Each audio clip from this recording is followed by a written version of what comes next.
Hello दोस्तों, मेरे channel फिल्मी स्टोरीज में आपका स्वागत है। आज बात होने जा रही है हिंदी सिनेमा की महान खलनायिका ललिता पवार की। उनकी जिंदगी और मौत की सच्चाई जानकर आप हैरान हुए बिना नहीं रह सकेंगे। हिंदी सिनेमा में अगर जालिम और क्रूर सास के किरदार में कोई परफेक्ट लगता था तो वो ललिता पवार थीं। गुस्सैल चेहरा और एक खराब आंख के साथ उनके अभिनय को देखकर लोग सच में ललिता से नफरत करने लग जाते थे। मगर वो अपने जीवन में एक बहुत सौम्य महिला हुआ करती थी। मध्य प्रदेश के इंदौर शहर में 18 अप्रैल 1916 के दिन उनकी गर्भवती मां अंबा मंदिर गई थी। मंदिर के गेट पर ही उनका जन्म हो गया।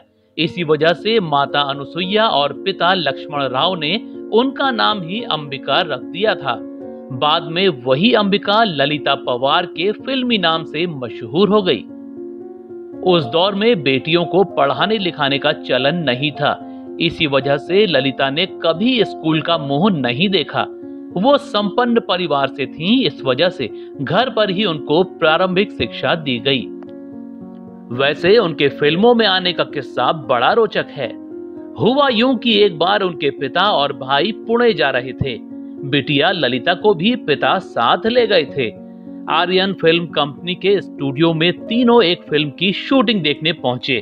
वहां मशहूर director producer Nana Saheb shooting कर रहे थे। अचानक उनकी नजर नन्ही ललिता पर पड़ी। उनको वो पहली ही नजर में भा गई।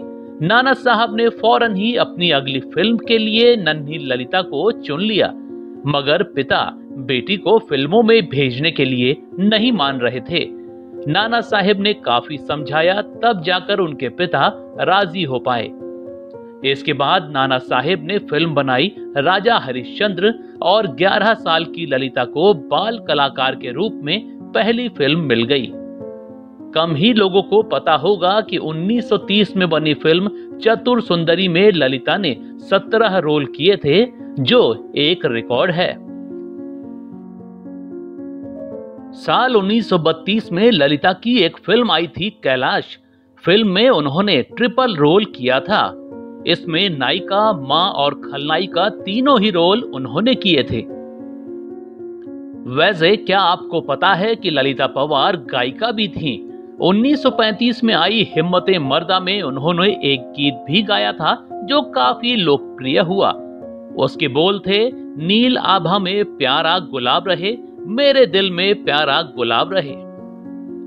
अभिनेत्री ने लगभग 700 फिल्मों में काम किया। इनमें सुजाता, हम दोनों, जंगली, प्रोफेसर, घराना, खानदान, आंखें, आनंद, जिस देश में गंगा बहती है, कोहरा, संगम, बॉम्बे टू गोवा, तपस्या, आईना, काली घटा, फिर वही रात और नसीब फिल्मों में उनकी भूमिकाएं यादगार रहीं। ललिता पवार की अदाकारी में कितना दम था, इसका किस्सा आपको सुनाते हैं। 1941 में एक फिल्म आई अमृत, जिसमें उन्होंने मोची का किरदार निभाया था। उन दिनों छुआछूत का बोलबाला था, इसी वजह से लोग ललिता पवार को मोची समझकर उनसे ही छुआछूत करने लगे। इसके बाद उनको अपना जाति प्रमाण पत्र बनवाकर लोगों को दिखाना पड़ा था। वैसे ललिता पवार बहुत सुंदर हुआ करती थीं और हीरोइन के रोल करती थीं। मगर एक हादसे ने उनकी जिंदगी बदल दी। 1942 में एक फिल्म की शूटिंग हो रही थी, जंगे आजादी। भगवान दादा को एक सीन में ललिता को थप्पड़ मारना था। वो थप्पड़ थोड़ा जोर से पड़ गया और ललिता के दाएं गाल को लकवा मार गया और आंख की नस फट गई। उनके लकवे का इलाज भी गलत हो गया, जिस वजह से उनकी आंख खराब हो गई। इसके बाद उनके विकृत चेहरे की वजह से डायरेक्टर उनको दुष्ट औरत के निगेटिव रोल देने लगे। 1944 में फिल्म राम शास्त्री और 1948 में फिल्म गृहस्थी में उनको क्रूर सास का रोल मिला। 1950 में वी शांताराम की फिल्म दहेज और 100 दिन सास के फिल्मों में भी ललिता पवार कठोर सास बनी।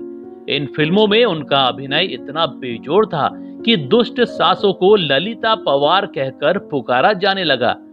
उनके निगेटिव किरदारों से रामानंद सागर इतने प्रभावित हुए कि अपनी रामायण में उनको मंथरा का रोल दे दिया था।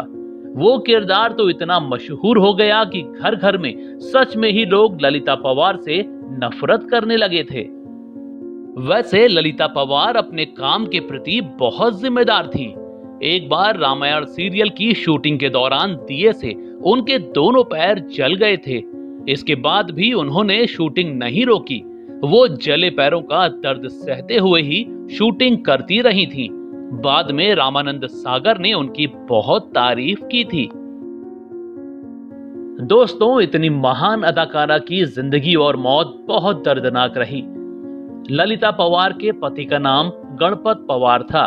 वो अपने पति से बहुत प्यार करती थी, मगर उनके जीवन में तूफान उस समय आ गया जब ललिता को पता लगा कि उनके पति का किसी दूसरी लड़की से अफेयर चल रहा था।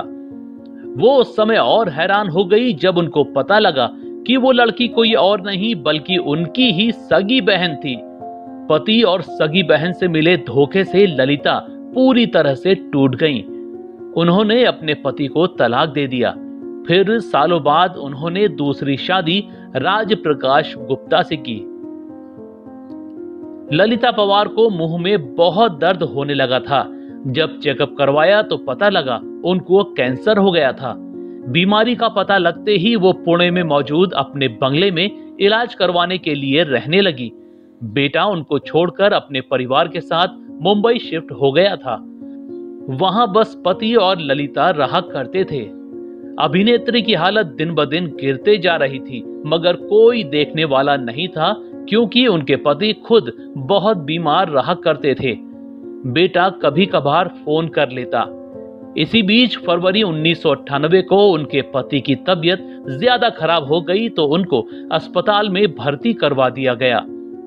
24 फरवरी के दिन ललिता पवार घर पर अकेली थीं।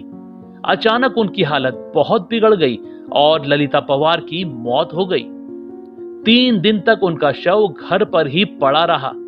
किसी को खबर ही नहीं थी कि उनकी मौत हो चुकी है। 3 दिन बाद जब बेटे ने हालचाल जानने के लिए फोन किया तो फोन नहीं उठा। फिर पड़ोसियों और पुलिस को सूचना दी गई। इसके बाद घर का दरवाजा तोड़ने पर पुलिस को ललिता पवार की 3 दिन पुरानी लाश मिली थी।